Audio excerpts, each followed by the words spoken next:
Good morning. I welcome you in the today's your new science class. Or today we are going to start our lesson number 1 of our science book. That is topic's name, that is the nutrition in plants. Look sir, यहाँ पर nutrition का means हम बता रहे हैं बेटा how plants take its food, मतलब plant अपना फूड किस तरह से लेते हैं इस बारे में हम बात कर रहे हैं. First look here something written. Food is the most important and basic thing for life. आपको पता है फूड हमने लाइफ को मैनेज करने के लिए बहुत इंपॉर्टेंट थिंग होती है. और जो भी आप फूड लेते हैं ना, उस फूड के अंदर कुछ कंपोनेंट्स होते हैं और उनको हम बोलते हैं न्यूट्रिएंट्स. यहाँ पर देखो अपने फूड के अंदर कौन कौन से न्यूट्रिएंट्स होते हैं, उनके नेम्स आ रहे हैं. First number carbohydrate, protein, fats, vitamins and minerals are the components of the food. Please remember these components are necessary for all living beings. हमारे कहने का मतलब हम जो भी फूड लेंगे वो आपकी बैलेंस डाइट होना चाहिए और उसके अंदर जो भी कंपोनेंट्स हैं उनको न्यूट्रिएंट्स बोलते हैं. न्यूट्रिएंट्स में जो होंगे उनके नेम बता रहे हैं हम आपको. Carbohydrate, protein, fat, vitamin and minerals, ये सारे मिलकर के कंपोनेंट्स ऑफ फूड कहलाते हैं. और आपको पता है these components are necessary for all living beings, क्योंकि फूड सभी को चाहिए और फूड नहीं है तो एनर्जी नहीं मिलेगी और एनर्जी नहीं मिलेगी तो अपना डेली का लाइफ प्रोसेस कंप्लीट नहीं हो पाएगा. Okay, so please remember all plants and animals require food for their growth and getting energy. अपन जो भी फूड लेते हैं ना उसके टू फंक्शंस होते हैं. First for the growth of our body, जो भी आप फूड कंज्यूम करते हैं वो फूड में वो उससे एनर्जी मिलेगी, उसमें से कुछ एनर्जी आपकी बॉडी को ग्रो करेगी और बाकी आपका डेली का जो लाइफ प्रोसेस होता है, ब्रीथिंग, ब्लड सर्कुलेशन या और भी कुछ प्रोसेस होते हैं, उन सबको कंप्लीट करने के लिए काम आती है. And development it is that is known as the nutrition. Plants make their food themselves but animals cannot, hence animal depend directly or indirectly on the plants. आपको पता है जो ग्रीन प्लांट्स होते हैं वो अपना फूड खुद प्रिपेयर करते हैं, बाकी जो नॉन ग्रीन प्लांट्स होते हैं और एनिमल्स होते हैं वो अपना फूड खुद प्रिपेयर नहीं करते हैं और वो मतलब इनडायरेक्टली और डायरेक्टली ग्रीन प्लांट्स पर डिपेंड होते हैं. ठीक है, उसके आगे की बात देखिए बेटा, वो अपने फूड को यस सर, तो हमने आपको ये बताया कि जो ग्रीन प्लांट्स होते हैं वो अपना फूड खुद बनाते हैं और नॉन ग्रीन प्लांट्स और एनिमल्स होते हैं वो अपना फूड खुद नहीं बना करके डायरेक्टली और इनडायरेक्टली ग्रीन प्लांट्स पर डिपेंड होते हैं. तो हम ये बता रहे हैं कि on the basis of nutrition living beings plants are divided into the two categories. यहाँ पर ऊपर लिखा है बेटा mode of nutrition in plants, मतलब जितने भी प्लांट्स है ना उनको न्यूट्रिशन के बेस पर टू टाइप्स में डिवाइड किया गया है.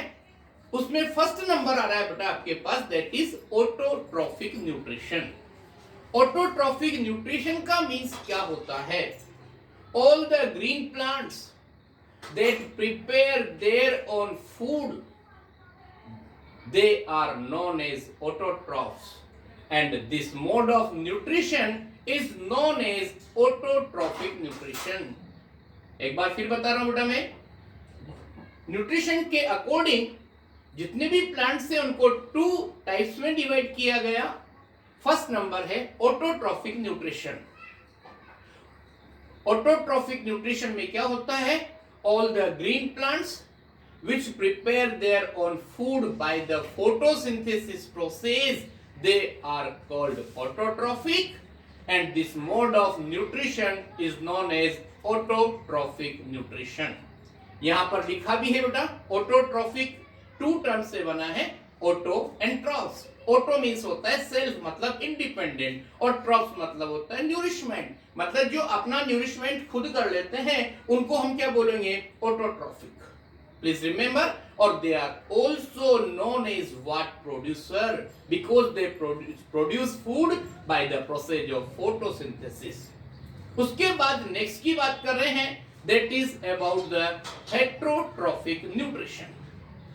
एक तो हमने ऑटोट्रॉफिक न्यूट्रिशन पढ़ लिया, और अब हम बात कर रहे हैं हेटेरोट्रॉफिक न्यूट्रिशन। यहां पर ध्यान से सुनना बेटा, the word heterotrophic is combination of two words, that is hetero plus trophs. सामने देखना, यहां पर लिखा है हेटेरोट्रॉफिक क्या है, टू वर्ड्स का कॉम्बिनेशन है, और उसको हम बोलते हैं hetero plus troughs. Hetero means होता है अदर, और ट्रॉफ्स मीन्स होता है न्यूरिशमेंट, मतलब ऐसे प्लांट जो फूड के लिए दूसरे पर डिपेंड होते हैं उनको हेटेरोट्रॉफ्स कहा जाता है, and such mode of nutrition is known as autotrophic nutrition. ध्यान से देखना, इसके अंदर जो हेटेरोट्रॉफिक न्यूट्रिशन के एग्जाम्पल हैं वो होंगे animals cannot make their own food themselves, or they depend for food upon the plants, therefore nutrition in animals is called what, heterotrophic nutrition। यहाँ पर ध्यान से देखना, मतलब ग्रीन प्लांट्स अपना फूड खुद प्रिपेयर करते हैं, इसलिए हमने उनको क्या नाम दिया, autotrophs, and the mode of nutrition is known as autotrophic nutrition. Example होगा ऑल ग्रीन प्लांट्स। सेकंड नंबर क्या बताया हमने, हेटेरोट्रॉफिक न्यूट्रिशन। हेटेरोट्रॉफिक न्यूट्रिशन में क्या बताया, ये टू वर्ड से मिलके बना हुआ है हेटेरो एंड ट्रॉफिक। तो हेटेरो मींस होता है अदर्स, हेटेरो मींस अदर्स, और ट्रॉफ्स मींस न्यूरिशमेंट, मतलब कि जो अपना फूड ग्रीन प्लांट से डायरेक्टली और इनडायरेक्टली ऑब्टेन करते हैं उनको बोलते हैं हेटेरोट्रॉफ्स। तो मतलब कि ये चीज आपको एनिमल्स के अंदर मिलेगी, जितने भी एनिमल्स हैं या नॉन ग्रीन प्लांट्स हैं वो अपना फूड ग्रीन प्लांट से लेते हैं, तो उन लिविंग बॉडीज को हेटेरोट्रॉफ्स कहा जाता है, और मोड ऑफ न्यूट्रिशन को क्या कहा जाएगा, हेटेरोट्रॉफिक न्यूट्रिशन। सामने डायग्राम भी देखना, बहुत सारे बता रखे हैं आपको, heterotrophs, autotrophs, how they are interdependent on each other. तो ये सारी बात रही। उसके बाद में नेक्स्ट नंबर आ रहा है बेटा आपके पास, एक और टाइप होती है, that is the saprophytic nutrition. Saprophytic nutrition का मीन्स क्या होता है, सुनो, the taking of nutrients bye organism from dead decaying matter in the form of solution is called saprophytic nutrition। Please remember, कुछ ऐसे लिविंग बॉडीज होते हैं जो अपना food dead decaying organic matter से लेते हैं, और उनको हम क्या बोलेंगे, सेप्रोट्रॉफिक न्यूट्रिशन। ओके, तो इसका एग्जांपल होगा that is the fungi. Now our next topic that is about the photosynthesis. अभी हमने पढ़ा all the green plants prepare their own food. Yes, now in the process of photosynthesis what happen, please try to understand। बेटा ध्यान से समझना, photosynthesis का क्या होता है और कैसे इसमें वर्किंग कंप्लीट होती है। फर्स्ट एक बात ध्यान रखना, photosynthesis is the process of making food by green plants in presence of sunlight and chlorophyll। तो यहां पर दोबारा रिपीट कर रहा हूं बेटा मैं, अगर आपका क्वेश्चन है व्हाट इज फोटोसिंथेसिस, तो आंसर होगा the process of making food by green plants in the presence of sunlight and chlorophyll is known as photosynthesis। या ध्यान से सुनना, the term photosynthesis is the combination of two words, photos plus synthesis। इसमें photosynthesis जो term है वो दो अलग अलग सेपरेट टर्म से बनी है। उसमें फर्स्ट टर्म है फोटो और सेकंड टर्म है सिंथेसिस। फोटो मींस होता है लाइट, दैट मींस सनलाइट, और सिंथेसिस मींस होता है टू मेक, मतलब कि सनलाइट की प्रेजेंस में और क्लोरोफिल की प्रेजेंस में एक प्रोसेस कंप्लीट होता है ग्रीन प्लांट लीव्स के अंदर, उसका नेम होता है photosynthesis. Process of food making in the green plants make their food themselves. Green leaves make the food from carbon dioxide, water in the presence of sunlight and chlorophyll. तो दोबारा से हम repeat कर रहे हैं बेटा कि फोटोसिंथेसिस प्रोसेस में क्या होता है, ग्रीन प्लांट अपना फूड बनाते हैं, उसमें क्या चाहिए उनको, that is the carbon dioxide and water, और वो कब होगा, in the presence of sunlight and chlorophyll. Henceforth, taking place of photosynthesis, carbon dioxide, water, sunlight must be reached at the green leaves in addition to the presence of chlorophyll। मतलब कि photosynthesis process कहाँ होगा, in the leaves. Leaves में photosynthesis process होने के लिए वहां पर कार्बन डाइऑक्साइड पहुंचनी चाहिए, वाटर पहुंचना चाहिए, सनलाइट सन से मिलेगी, और और क्लोरोफिल ऑलरेडी लीव्स के अंदर अवेलेबल है। तो इस तरह से फोटोसिंथेसिस प्रोसेस कंप्लीट होती है। यहाँ पर ध्यान से देखना बेटा, डायग्राम में दे रखा है, ऊपर डायग्राम में ध्यान से देखना बेटा, सन से सोलर एनर्जी मतलब कि सनलाइट मिल रही है, वो कहां जा रही है, all the leaves of the plant. लेकिन सराउंडिंग एटमॉस्फेयर में कार्बन डाइऑक्साइड अवेलेबल होती है, वो भी स्ट्रोमेटा ऑफ द लीव्स से होती हुई अंदर एंटर कर जाती है। डायग्राम में देखना, नीचे रूट सिस्टम आपको दे रखा है, वहां से भी वाटर और मिनरल साल्ट रूट सिस्टम से अंदर एंटर हो जाते हैं।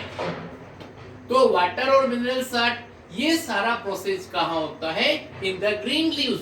और आपको पता है ग्रीन लीव्स के अंदर एक ग्रीन पिगमेंट होता है क्लोरोफिल, वो सनलाइट की जो सोलर एनर्जी है उसको फूड एनर्जी में कन्वर्ट कर देता है in the form of carbohydrate, that is the glucose, और ये एक सिंपल शुगर होती है।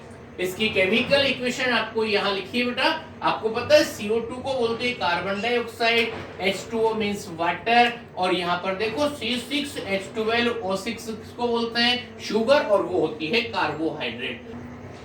यस, नाउ तो फोटोसिंथेसिस प्रोसेस में जो अपना मेन प्रोडक्ट है वो है C6H12O6, जिसको हम कार्बोहाइड्रेट बोलते हैं, वो एक सिंपल शुगर होती है, साथ में एक बाई प्रोडक्ट और होता है, that is the oxygen gas, और it is used for in breathing.